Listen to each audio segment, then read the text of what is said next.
À 5 jours de la rentrée des classes, la ministre de l'Éducation nationale, Elisabeth Borne, a rendu public aujourd'hui le bilan des fouilles aléatoires effectuées sur plus de 6 000 élèves depuis mars dernier. Dans un établissement sur 20, une arme blanche a été saisie. Chloé Barbeau et Guillaume Chiez. Mieux sécuriser les collèges et les lycées. À quelques jours de la rentrée, la ministre de l'Éducation passe un message de fermeté aux élèves.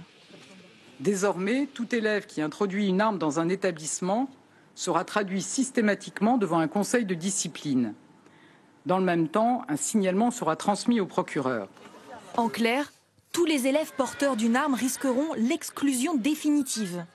Plus de sévérité donc, pour lutter contre ce fléau dans les collèges et les lycées.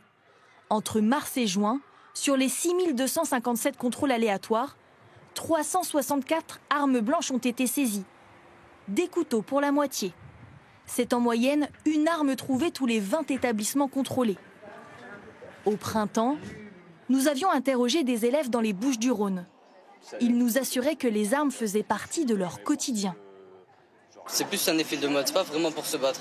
Pas par sécurité, c'est stylé un petit peu d'avoir un couteau dans son sac. Y en a qui aiment bien faire les malins, à utiliser des couteaux comme outil de menace, passer pour un dangereux, etc. En Île-de-France, d'autres élèves nous confient apporter des armes à l'école, mais là pour se défendre. Vous connaissez les guerres des cités. C'est normal qu'un petit va traîner avec un couteau ou une gazeuse. Quand tu es tout seul contre 4 personnes, ça te défend. Une élève nous avouait avoir caché un couteau au fond de son sac pendant 1 an.